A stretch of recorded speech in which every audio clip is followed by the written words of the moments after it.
Hoy estamos en nuestro discipulado en la colonia Casas Reales, así que les agradecemos que estén con nosotros, que tengan en su corazón el poder reunirse a través de internet, y los que están aquí presentes, Dios les bendiga. Vamos a comenzar con nuestro estudio el día de hoy.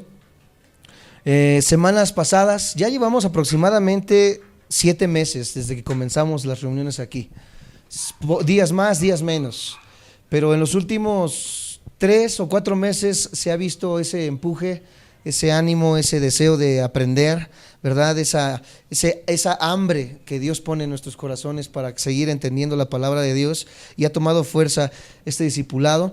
Así que estamos viendo temas básicos dentro de la fe cristiana, pero que posiblemente muchos no los habíamos visto desde la perspectiva en que lo estamos viendo. De una manera sencilla estamos abordando doctrinas, ¿verdad? Profundas, pero a manera de que ustedes puedan comprenderlas y vivirlas. Y dentro de ello ya vimos el perdón, ya vimos el arrepentimiento, ya vimos la fe, entre otros temas más. Y el día de hoy quiero comenzar a ver el tema de la iglesia.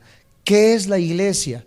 Ya entendimos que la fe proviene de Cristo, que es Cristo el autor y el consumador de mi fe, que la fe y la salvación viene a través de la obra de Cristo en la cruz, que necesito arrepentirme y que Dios es un Dios que nos perdona. Dios es un Dios que, si nosotros confesamos nuestros pecados, Él es fiel y justo para perdonarnos. Pero después de que nosotros venimos a la fe en Jesús, después de que nosotros entendimos el mensaje de Jesús, entendimos la cruz como esa señal, ¿verdad?, de mi transformación y de mi salvación, ¿qué sigue?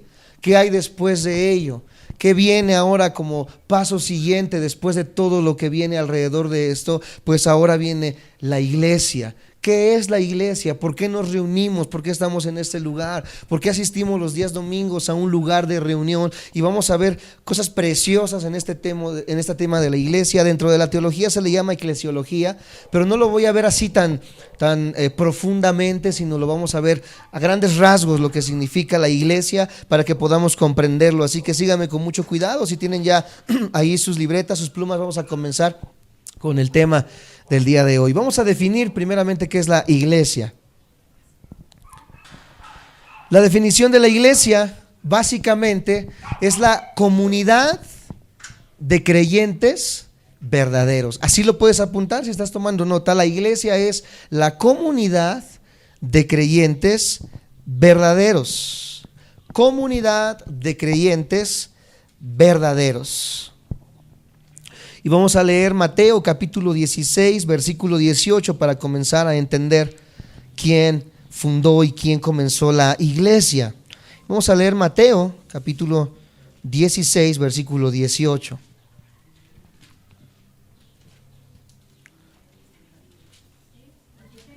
Mateo 16, versículo 18.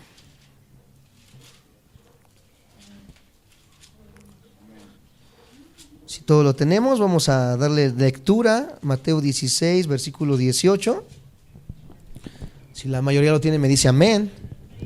Dice de esta manera: y yo también te digo que tú eres Pedro, y sobre esta roca edificaré mi iglesia, y las puertas del Hades no prevalecerán en ella.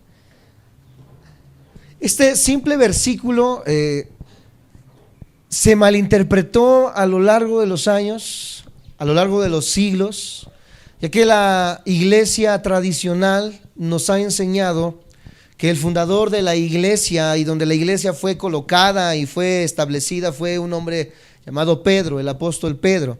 Pero esto pasa a raíz de un desconocimiento de la palabra de Dios, de un desconocimiento de un estudio serio de las palabras en el original, que quiero llevar rápidamente ahorita a estudiarlo de una manera pausada, seria, y yéndonos al original en las palabras. Así que vamos a ir desglosando poco a poco este pasaje para entender quién funda la iglesia. Mateo 16, 18, una vez más vamos a darle lectura. Y dice: y yo también te digo. ¿Quién está hablando aquí? Nuestro Señor Jesucristo. Él está diciendo: yo también te digo. ¿Y a quién le está hablando? A Pedro, el apóstol, que tú eres ¿quién? Pedro. Tenemos que comprender que en los idiomas originales, recordemos cuando empezamos nuestro estudio, las palabras en el español no son las mismas que en el idioma original. La Biblia se escribió en 3 idiomas principales: hebreo, griego y poco de arameo, que era lo que Jesucristo también hablaba. Aquí la palabra en el original donde dice que tú eres Pedro es la palabra griega Petros. Si puedes escribirla ahí, por favor, en tu libreta, es algo importantísimo. Tú eres Petros, tú eres una piedra, tú eres Petros. Pedro es Petros en el griego. Petros. ¿Y qué es esta palabra Petros en el griego? ¿A qué se refiere la palabra Petros? Así cuando tú sales allá afuera, si alguna vez construyeron y vieron gravas, hay unas gravas bien pequeñitas, si las han visto, si las han ubicado, sean rojas o grises. Cuando tú tomas esa gravita, ves que te cuesta trabajo levantarla, ¿verdad que no? Necesitas una carretilla o algo para poder llevarla, ¿verdad? Porque es muy liviana, es muy pequeña. La palabra la palabra Petros es una piedra pequeñita, significa una roca chiquitita, algo pequeño. Entonces vamos a ir desmenuzando y entendiendo lo que dice aquí. Yo te digo que tú eres una piedra chiquita, yo te digo que tú eres Petros, yo te digo que tú eres Pedros, pero después introduce una palabra que dice: y sobre esta roca. Subraya roca y en tu libreta apunta que en el griego roca es la palabra Petra. Roca en el griego es la palabra Petra. Pero a diferencia de Petros o de Pedro, Petra es una roca grandísima, es una roca inmensa. ¿Alguna vez alguien ha ido a una cantera donde se rompe piedra? ¿Verdad? Hay unas piedras grandotas que son con las que construimos a veces la mampostería. Pues esas rocas, a esas rocas se refiere la palabra Petra. Vamos desmenuzando entonces brevemente esto. Dice: entonces le respondió Jesús, estamos en el versículo 18. Yo también te digo que tú eres una piedra chiquita y sobre esta roca inmensa edificaré, ¿qué cosa? Mi iglesia. Después dice: y las puertas del Hades no prevalecerán contra ella. La iglesia católica, apostólica, romana a lo largo de los siglos enseñó que Jesucristo estaba diciéndole a Pedro que Pedro iba a ser el fundador de la iglesia, y aquí se funda la enseñanza del papado. Dicen que Pedro fue el primer papa y después de Pedro fue sucediéndole los papas, y de ahí tenemos al Papa 1, Papa 2, Francisco 1, Francisco 2, ¿verdad? Consecutivamente, etcétera, etcétera, por los siglos, por esta enseñanza de sucesión apostólica, de sucesión del papado. Pero si vemos verdaderamente las palabras en el original, nos damos cuenta de que Jesucristo no estaba encargándole a Pedro el fundar una iglesia. La tradición enseña también que se fundó en Roma, que en Roma fue el lugar donde la iglesia inició y de ahí se propagó por el tiempo, aunque Hechos nos dice que verdaderamente se fundó en Antioquía y no en Roma. Y que las primeras personas que se reunían en las iglesias no se les llamaba católicos, no se les llamaba testigos de Jehová, mormones, se les llamó por primera vez cristianos, porque seguíamos a la figura ¿de quién? De Cristo. Esto es lo que dice la Biblia. Entonces, cuando contrastamos la Biblia contra la tradición, nos damos cuenta que tiene más peso y valor la palabra de Dios que la misma tradición. Vamos una vez más a entender esto. Dice: yo te digo que tú eres Petros, una piedra chiquita, y sobre esta Petra. ¿A quién se estaba refiriendo Jesucristo al decir que sobre esa Petra edificaría la iglesia? A lo largo, de una manera sistemática, no lo vamos a hacer hoy para no clavarnos tanto tiempo en este tema, pero a lo largo de etapa a etapa de la Biblia nos damos cuenta que Jesucristo, en todas las circunstancias y instancias, a Él se le llama que es la roca, que Él es la roca inconmovible, que Él es la roca del ángulo, que Él es la roca donde estamos sostenidos. Por lo tanto, cuando empezamos a entender lo que dice aquí, nos damos cuenta que está diciéndole: mira, Pedro, tú eres una piedra chiquitita, tú eres un hombre, ¿verdad?, común y corriente, tú eres una persona, ¿verdad?, con un carácter atrabancado, etcétera, etcétera, pero no va a caer sobre de ti esto, sino que sobre de mí, que soy la roca, dice Jesús, voy a edificar mi iglesia. La iglesia no le pertenece a Pedro, la iglesia no le pertenece al pastor Waldo, la iglesia no le pertenece al Papa Francisco, la iglesia le pertenece a Cristo. Cristo amados santos de Dios, es la roca donde la iglesia se funda. Por lo tanto, nosotros como cristianos, como seguidores de Cristo, seguimos la iglesia de Jesucristo. Por eso cuando platicamos con los hermanos que llegan nuevos a la iglesia y nos dicen, mira, yo salí de una iglesia donde mi pastor me dijo, ¿sabes qué? Si te vas de la iglesia, te vas a condenar y te vas a ir al infierno, ¿verdad? Porque esta es la única iglesia verdadera. Nosotros les decimos, mira, no te preocupes porque la iglesia no es de él, la iglesia es de Jesús. Por lo tanto, todos los que nos reunimos en un lugar, si seguimos la palabra de Dios, somos la iglesia de Cristo. No importando que estemos aquí, en Lomas de Tecámac, en Washington, en China, somos la iglesia del Señor y no de los hombres. ¿Me siguen? Me dicen amén. Después iremos viendo de una manera más detallada esta enseñanza del papado cuando entremos a las doctrinas falsas, que va a entrar dentro del tema de la iglesia y la naturaleza de la iglesia, pero vamos a ir viendo más adelante. La pregunta hoy es, ¿quién edifica la iglesia y sobre quién se edifica la iglesia? Sobre Jesús. Di conmigo, sobre Jesús. Jesús es la roca de la iglesia. Ahora, la Septuaginta, ¿qué es esto? La Septuaginta fue una traducción de los escritos hebreos para que se pudiera leer, amados santos de Dios, en el tiempo en que fue escrita la Septuaginta. Y la Septuaginta traduce la palabra iglesia como convocar. Así escríbelo, convocar. De la palabra hebrea cajal.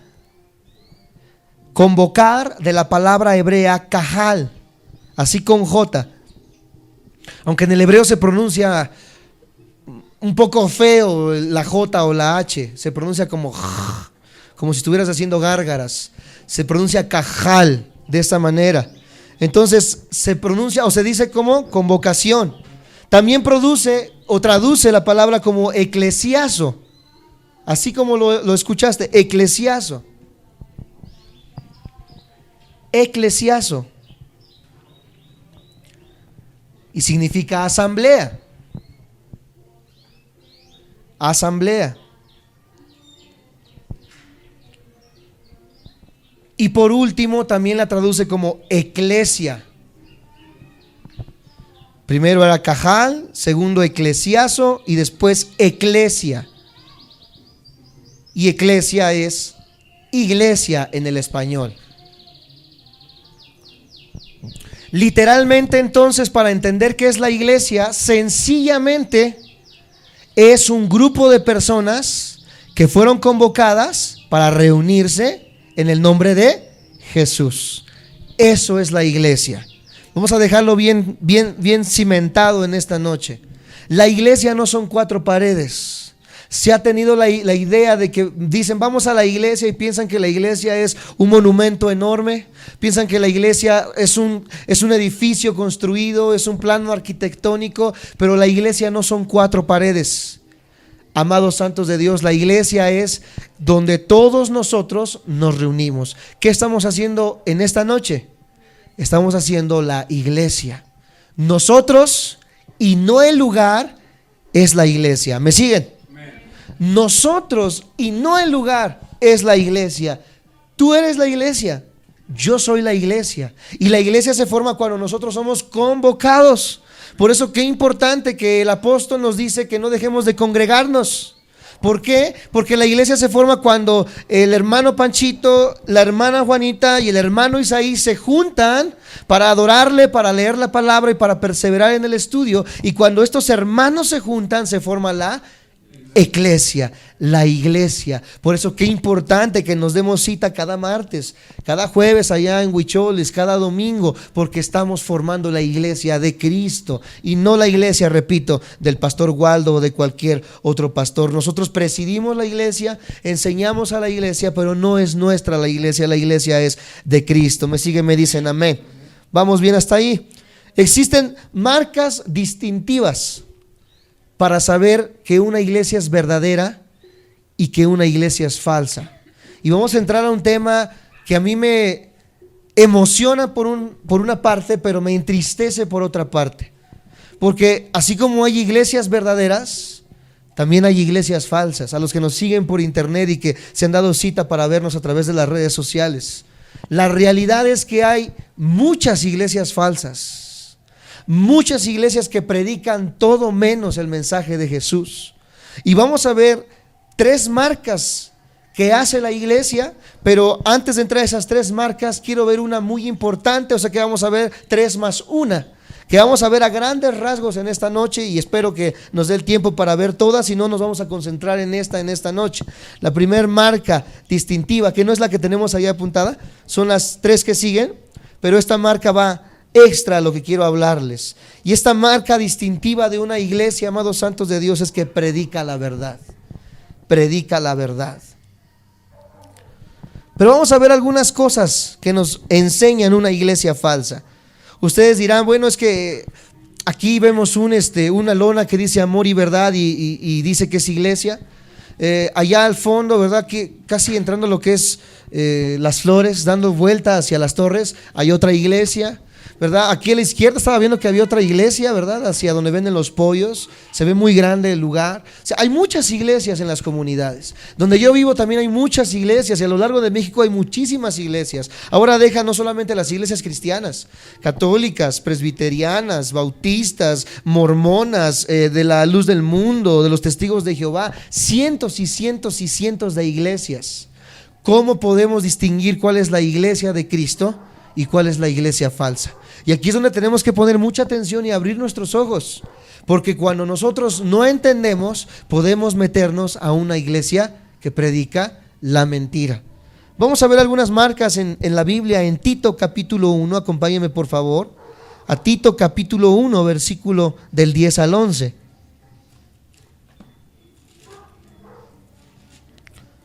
Tito capítulo 1, versículo del 10 al 11. Cuando lo tengan me dicen amén. Si no lo tienen, no se preocupen, pueden apuntarlo en su libreta y le voy a dar lectura. Tito 1 del 10 al 11.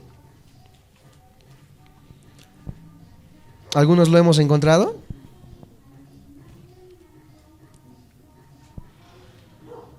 Vamos a dar tiempo a buscarlo porque es un versículo importante que podamos leer. Tito es un libro pequeñito que está escondido atrás de Hebreos. Si encuentras Santiago, Pedro o Hebreos, ya la hiciste, vete un poquito atrás y vas a encontrar Tito. ¿Y dónde encuentro Hebreos y Santiago? Verá, un poquito atrás de Juan, Judas y Apocalipsis. Y está casi en los últimos libros. Bien chiquitito. Tito capítulo 1, versículo del 10 al 11. Amén, ¿lo tenemos? Ok, dice: porque hay aún muchos contumaces, ¿estamos ahí? Habladores de vanidades y engañadores, mayormente los de la circuncisión, a los cuales es preciso tapar la boca, que trastornan cosas enteras, enseñando por ¿qué cosa? Ganancia deshonesta, lo que no conviene. Una de las marcas distintivas de una falsa iglesia es que las personas que están delante enseñando van a enseñar vanidades, número 1, ¿sí me siguen? Vanidades, van a engañar, y después dice que trastornan, cambian la enseñanza, cambian lo que dice la Biblia, enseñando por ganancia deshonesta. Una de las características de la iglesia falsa es que los predicadores están predicando por dinero. La iglesia está enseñando por dinero. Que tenemos que hacer una misa de tal cosa, son 3,000 pesos. Que tenemos que orarle a los muertos, son 10,000 pesos. Hermano, venga a orar a mi casa, sí, una ofrendita. Hermano, venga a hacer otra cosa, sí, son 5,000 pesos, etcétera, etcétera. Cuando tú identificas que en un lugar se está vendiendo el evangelio, esa iglesia no puede ser una iglesia verdadera. Llámese católica, presbiteriana, testigos de Jehová, mormones o misma iglesia cristiana. Si las cosas se venden y el evangelio se vende, es una iglesia falsa. Dice también que enseñan vanidades. Yo me he topado con muchos predicadores que dicen: si no estás bien vestido, no puedes predicar delante de la congregación. Si no traes zapatos Roberts, traje Roberts, si no traes un coche del año, si no traes, ¿verdad?, ahí un portafolio de piel fina, etcétera, etcétera, no te atrevas a predicar adelante. Enseñan vanidades. Enseñan cosas banales. La iglesia verdadera, amados santos de Dios, nunca va a predicar por ganancia. Jamás va a ser el enfoque de un predicador de la palabra de Dios el tener una ganancia. Nosotros, amados santos de Dios, vamos, ¿verdad? Y como en este lugar se permitió que se abriera un lugar para la enseñanza, ¿verdad? Dios puso en el corazón de mi hermana Leonor el abrir este lugar. Y cuando llegamos aquí, ¿verdad? Tratamos de evitar en mayor posible el empezar a hablar de dinero y todo eso, porque no es legítimo el vender el evangelio. Por supuesto que vamos a ver más adelante que existe la ofrenda, que existe todo esto, pero de una manera sana y bíblica. Pero cuando el predicador comienza a poner el énfasis en el dinero solamente, en embellecer el lugar, en que sean aplaudidos, en que sean conocidos, en el glamour del lugar, amados santos de Dios, estamos ante una iglesia falsa. ¿Me siguen? Me dicen amén. Gálatas, vamos un poco más atrás. Gálatas capítulo 1. Hacia atrás de donde estabas, ve dando tus páginas. Gálatas capítulo 1.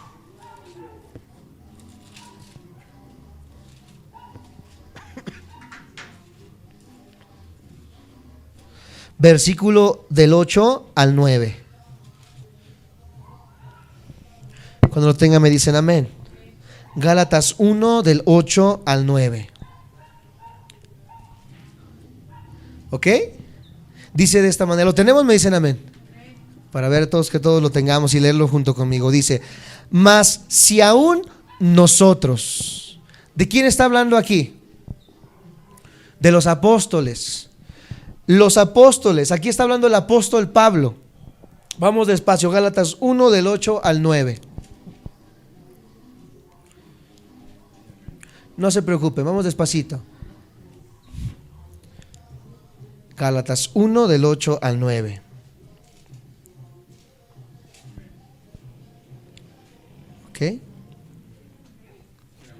Ok, dice de esta manera ahora sí.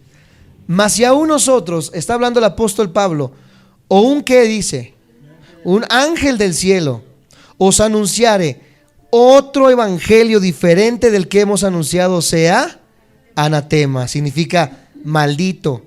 Como antes hemos dicho, también ahora lo repito: si alguno os predica diferente evangelio del que habéis recibido, sea maldito. Una vez más, y vamos a detenernos un poco en este pasaje. A lo largo de los años, muchas iglesias se han levantado enseñando un evangelio diferente. Ustedes preguntarán: ¿a poco hay otro evangelio? ¿Hay otra Biblia? ¿Hay otra cosa aparte de esto? Aquí el apóstol Pablo aclara, dice: no que haya otro, no hay otro evangelio. Pero algunos, amados santos de Dios, enseñan este evangelio porque pervierten el evangelio. Versículos anteriores lo pueden ver. Dice: si aún nosotros o un ángel del cielo les predicara un evangelio diferente. ¿Por qué hago hincapié en esto? Aquí está hablando el apóstol Pablo.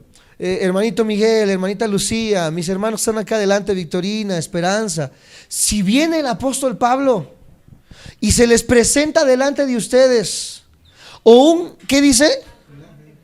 O un ángel del cielo. O sea, está hablando de cosas celestiales, de cosas que podemos llamar incluso hasta sobrenaturales.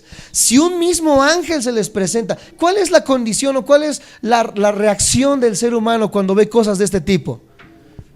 Lo primero que veríamos si vemos un ángel es maravillarnos y decir: ¡ah, Dios mío, un ángel!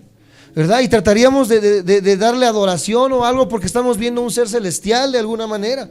Esa es la condición de religiosidad del ser humano. Pero Pablo te advierte y te dice en esta hora: si aún un ángel se te presenta, o el mismo apóstol Pablo o el mismo apóstol Pedro se te presenta en sueños o en visiones o no sé cómo, y te dice: mira, la cosa está así, hermano Miguel, usted se va a ir y va a levantar una iglesia, porque yo le digo que usted es el nuevo apóstol de Casas Reales, y va a levantar una iglesia que se va a llamar, ¿verdad?, la Santa Iglesia de Casas Reales, y toda su familia tiene que seguirlo, ¿verdad? Y todos los que están aquí presentes van a seguirlo para fundar la verdadera iglesia de Cristo. Si lo que el ángel, si lo que el apóstol les dice no va de acuerdo con este libro, la Biblia dice: sea maldito.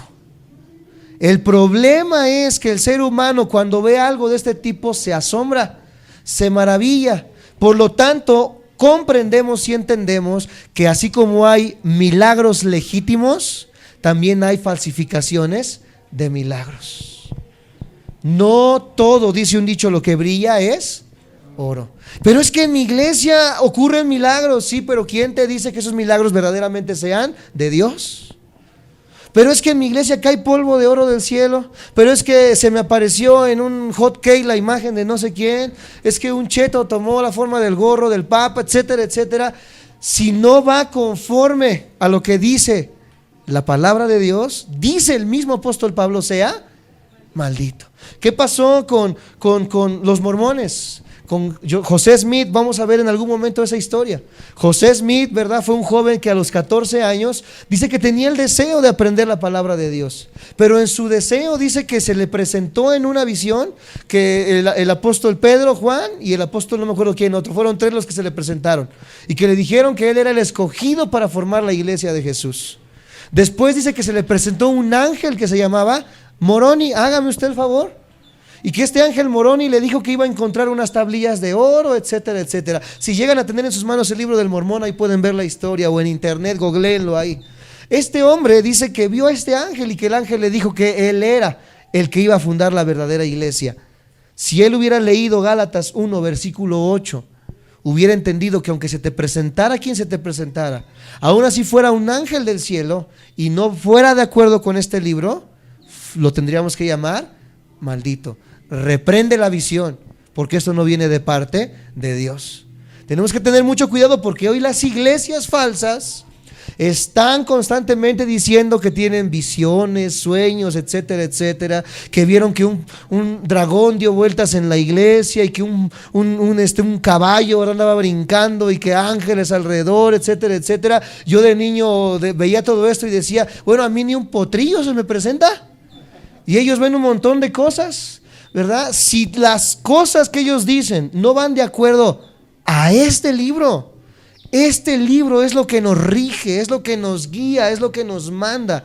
Si no va de acuerdo con esto, tenemos que tener cuidado con lo que se está hablando delante de los púlpitos. Hoy se predican más experiencias que Biblia.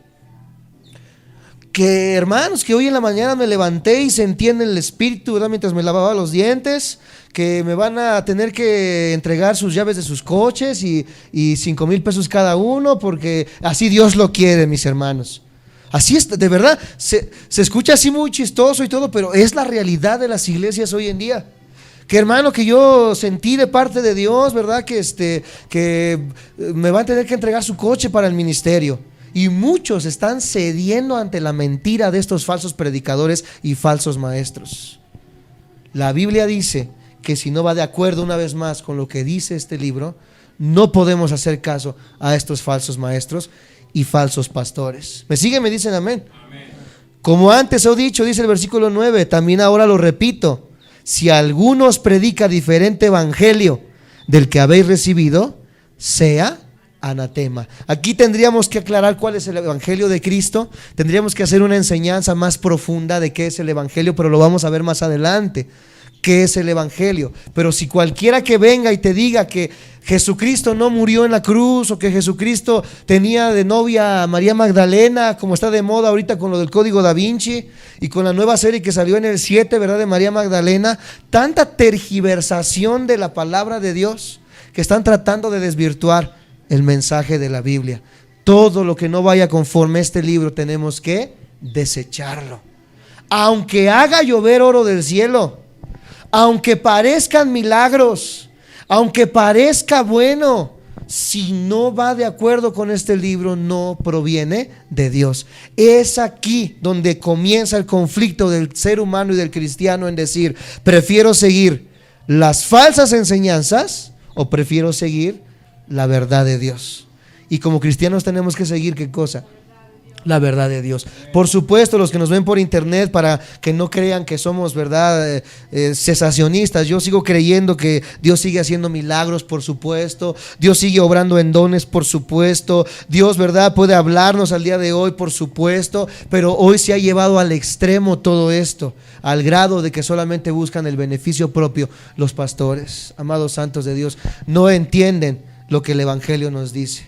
Imagínense pastores que nos han dicho, ¿verdad?, que prácticamente le robemos a la iglesia. Por eso los pastores están tan tranquilos. Nosotros, desde que tenemos uso de conciencia, ¿verdad?, tenemos manos, dice mi papá, tienes manos, tienes pies, pues vámonos a trabajar, hijo. Porque eso, les digo yo, les decía el domingo, ¿verdad?, el que no trabaja, dice el apóstol Pablo, que no coma. Algunos dirán, bueno, ¿por qué no vino el pastor Waldo el día martes? Es que se fue a trabajar. Ay, ¿por qué no vino a la iglesia, verdad? Porque tenemos también que cubrir esas necesidades, porque hemos entendido que nosotros no estamos para extorsionarles ni robarles, estamos para enseñarles la verdad del Evangelio, amados santos de Dios. Esto es una marca distintiva de una falsa iglesia, otro evangelio. Segunda de Pedro, capítulo 2, para ver otra marca distintiva de una falsa iglesia. Pedro está casi adelante, está atrás de Apocalipsis, Judas, Juan y encuentras Pedro. Son libros bien chiquititos. Segunda de Pedro, capítulo 2, versículo 1.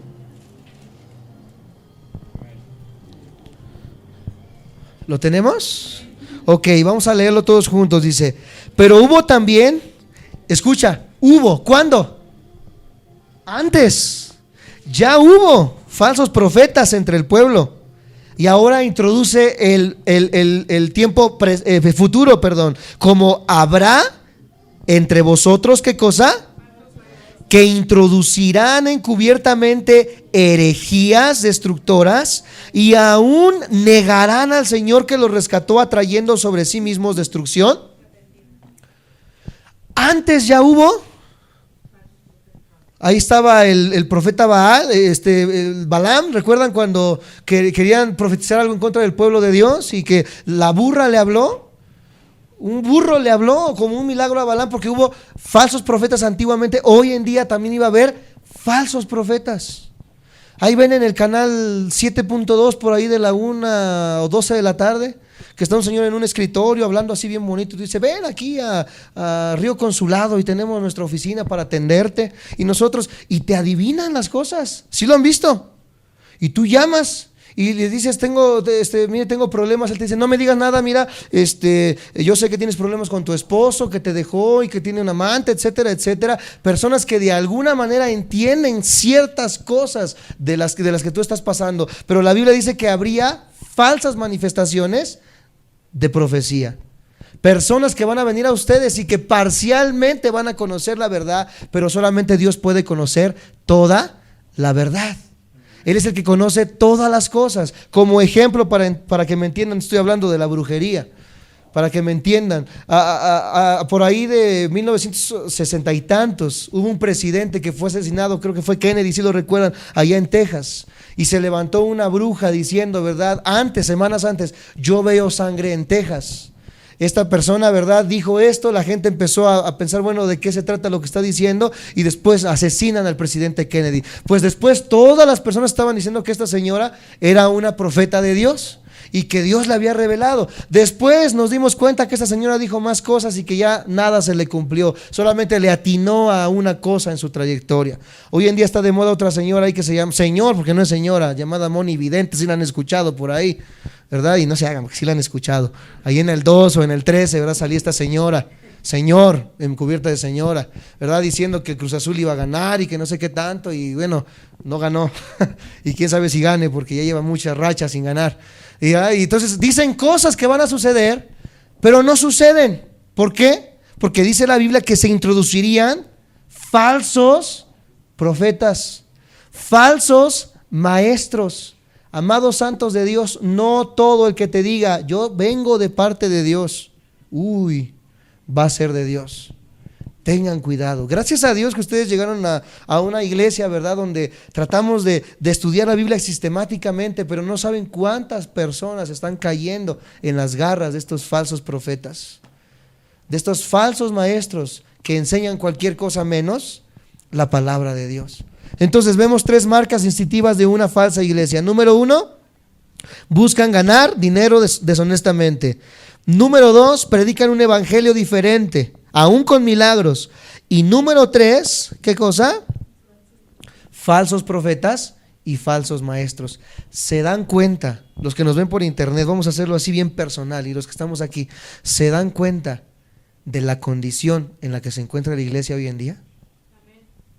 Si ven lo peligroso que es meterse a una iglesia hoy en día, es peligrosísimo el entrar a una iglesia cualquiera, porque no podemos saber a ciencia cierta, así cuando entramos, si esa es una verdadera iglesia o una falsa iglesia.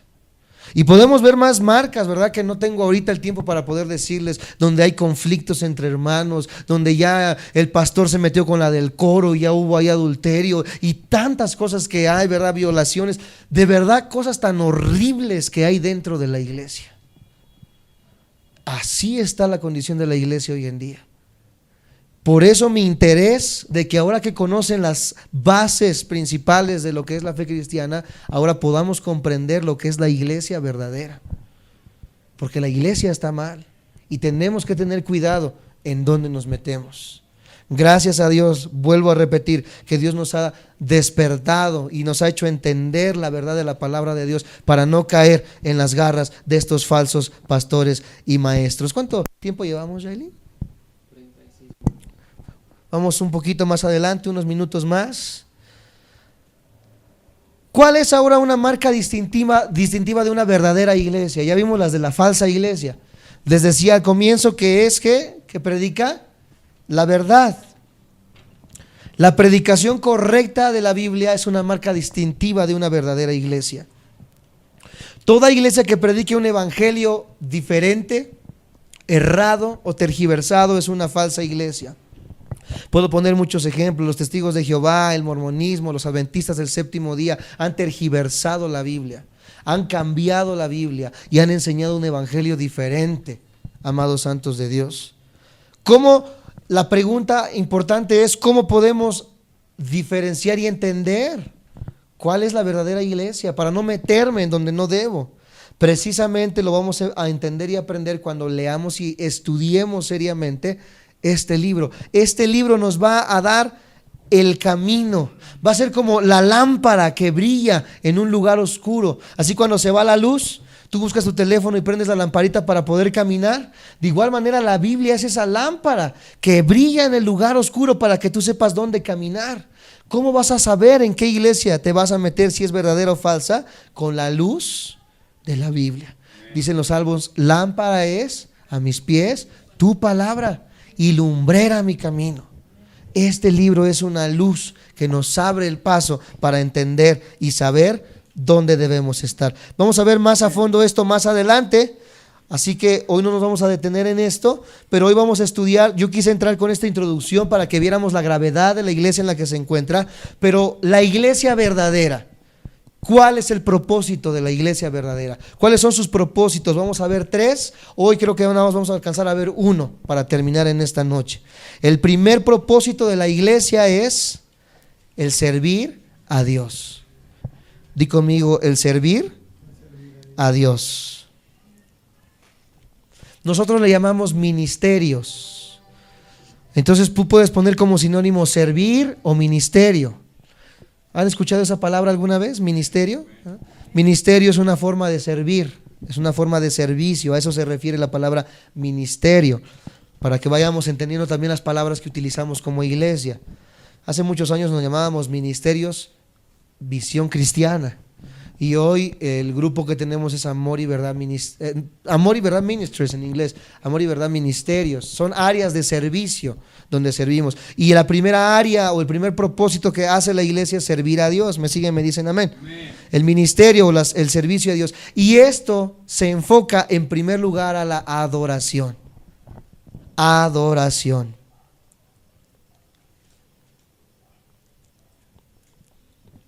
Adoración.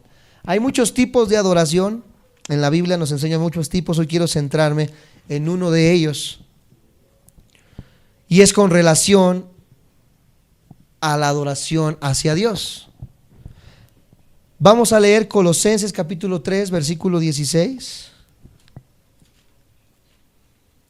Estaba allá atrásito de donde estábamos ahorita. Colosenses 3, versículo 16.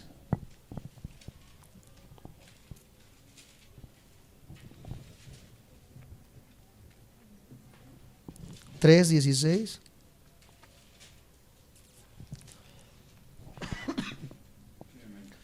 Colosenses 3:16. Ok, lo tenemos la gran mayoría. Dice de esta manera Colosenses 3:16. Introduce este versículo de esta manera: la palabra del pastor Waldo More, así dice. La palabra de los testigos de Jehová dice. La palabra de Cristo more en abundancia en vosotros. Primeramente, la palabra tiene que morar ¿en dónde? En nosotros, en abundancia, enseñándoos y exhortándoos unos a otros en toda sabiduría. Y aquí introduce la adoración, cantando, di conmigo, cantando, con gracia en vuestros corazones al Señor, con salmos e himnos y cánticos espirituales. En primer lugar, uno de los propósitos de la iglesia es la adoración, enseñarle a la iglesia el propósito de la adoración, que muchas veces no se le ha puesto el énfasis a esta enseñanza dentro de la congregación. Dios nos ha destinado para adorar a Cristo y para adorar el nombre de Dios. Ese fue el propósito. Dice que en el cielo los ángeles adoran y le dicen a Dios que es santo, que es santo y que es santo. Cantan y adoran. Nosotros también tenemos ese propósito como iglesia, como dice Efesios 1:12. Acompáñenme por favor. Ve un poco más atrás también. Efesios. Tenías Colosenses, después Filipenses y después Efesios 1:12.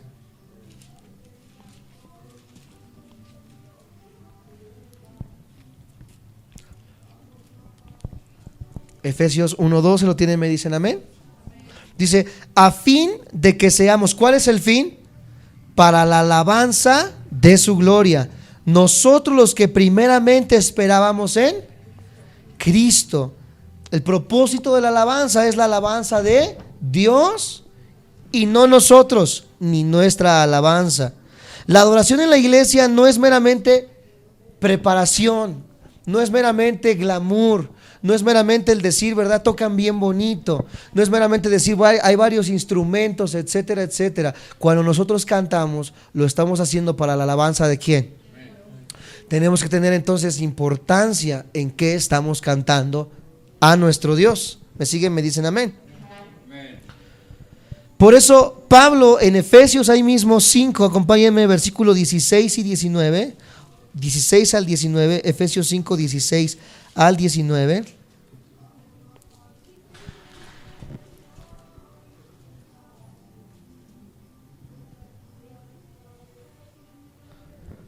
¿Lo tenemos todos? Dice, aprovechando bien el tiempo, porque los días son malos. Empieza con un consejo. ¿Qué dice? Que aproveches ¿qué?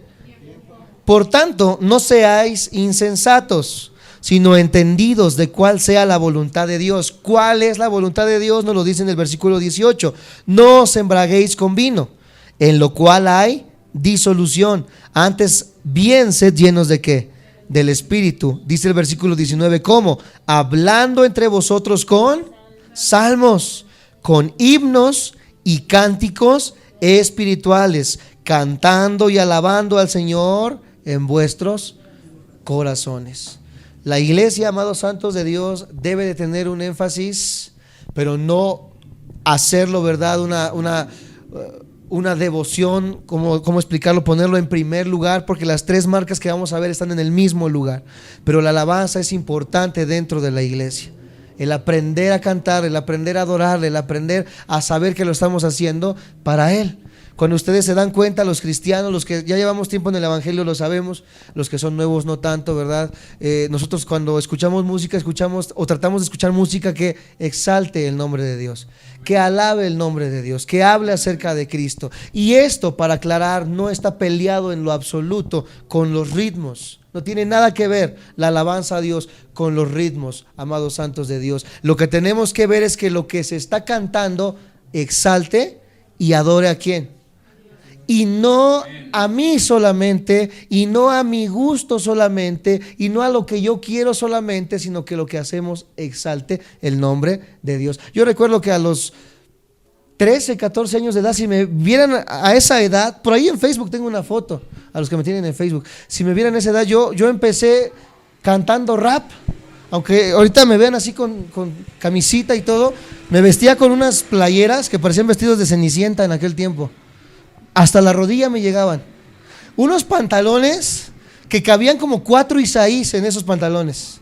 De verdad, se los digo así. Unos tenis, ¿verdad? Así medio raros y mi gorra plana de lado y yo me sentía soñado en aquel tiempo.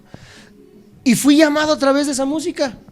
Conocí y aprendí mucho del evangelio a través de esa música y ayudamos a que jóvenes llegaran al evangelismo y llegaran a la iglesia a través de esa música. Por lo consiguiente, yo fui madurando en el evangelio y entendiendo la palabra de Dios, y eso ya no fue algo que me llenaba a mí. No lo condeno ni digo que está mal, pero ya no me llenaba al grado que lo hace ahorita el tocar con ustedes y cantar las alabanzas como lo hacemos. Pero en aquel tiempo yo empecé de esta manera y muchos jóvenes llegaron al evangelio, y uno de ellos es muy conocido. Quizás estoy hablando de música de chavos, ¿verdad? No sé si lo hayan escuchado alguna vez. Se llama Marto, el muchacho, que es hijo de uno de los pastores de Vida Nueva para el Mundo, que se llama el pastor Martín Maldonado Kellenberger. Es un cantante de rap cristiano que al día de hoy ayuda a que muchos jóvenes que están en situación de calle, en situación de drogas, etcétera, etcétera, ahí en la Buenos Aires, allá en el centro, lleguen a congregarse a ese lugar a través de este tipo de música que adora en todo lo que dice la gloria de Dios. Entonces no tiene que ver nada al estilo. Lo que importa es ¿qué cosa? Que la palabra sea y adore ¿a quién?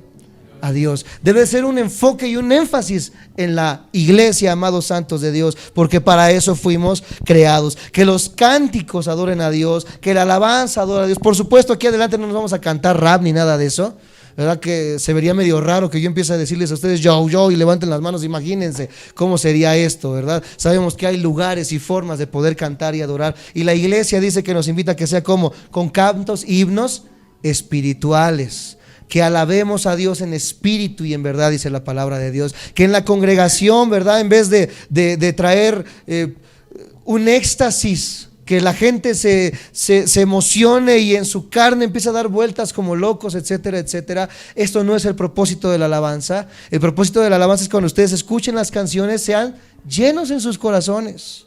Que si vienen desanimados a través de la adoración, ¿verdad? El Espíritu Santo pueda consolar sus corazones. Si venían enojados, ¿verdad? Y venían peleados, a través de la alabanza Dios pueda calmar sus corazones. Por lo tanto, es importante la alabanza dentro de la iglesia. Vamos a tomar un estudio más a profundidad después, ¿verdad? Más adelante nos vamos a detener en cada aspecto de todo esto para verlo más detalladamente, pero hoy en día vamos a cerrar hoy nuestro estudio con esto. Los siguientes 2 que vamos a ver la semana que viene es que hay un servicio para los creyentes y un servicio para el mundo. El número 1 fue servir a Dios o la alabanza a Dios, servicio a los creyentes y servicio al mundo. Son 3 prioridades que tiene que tener la iglesia verdadera. Hoy cierra tus ojos, inclina tu rostro y vamos a darle gracias a Dios por su palabra. Señor Jesús, en esta hora te damos tantas gracias, Señor, por lo bueno que eres con nosotros, porque nos haces entender tu palabra y ahora vemos las circunstancias, la realidad en la que se encuentra la iglesia hoy en día, Señor. Qué tristeza que hoy los pastores estén buscando su beneficio. Qué tristeza que se estén prostituyendo por centavos, cuando tú nos has llamado a predicar el evangelio sin diluir. Guíanos a través de tu palabra siempre hacia la verdad, hacia la Biblia, hacia el mensaje de salvación sin diluir, Señor Jesús. Y que esta congregación naciente pueda comprender estas verdades. Hoy entendimos que una de las marcas distintivas de la iglesia verdadera es la predicación de la palabra de Dios, y que una de las cosas que hace la iglesia es adorarte. Hoy, como ejemplo, lo que escuchamos a nuestros alrededores, música que deshonra a la mujer, música que deshonra, Señor Jesús, lo que tú has creado, mi Dios, que deshonra al amor, que deshonra los valores. Tantas cosas que se han levantado, Señor Jesús, a través de la música, mi Dios, para destruir a nuestras generaciones, a nuestros jóvenes, como cuando yo, Señor, hace años viví, Señor Jesús, y experimenté que a través de la música, Señor, del poder de la música podíamos desvirtuar y traer abajo toda una generación, Señor Jesús.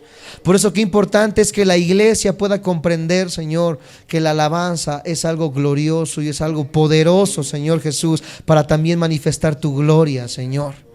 Que a través, Señor, de las letras, a través de la alabanza, a través de la adoración, y no solamente de mi gusto, sino que todo sea, Señor Jesús, para glorificarte, para exaltarte, y que cuando tú seas glorificado y exaltado, Señor Jesús, la alabanza pueda servir, Señor, para transformar vidas, para traer, Señor Jesús, a las vidas, mi Dios, paz, para traer las vidas también consolación, Señor Jesús, pues lo que cantamos tiene que ser siempre la palabra de Dios. Himnos, cánticos espirituales, Señor Jesús.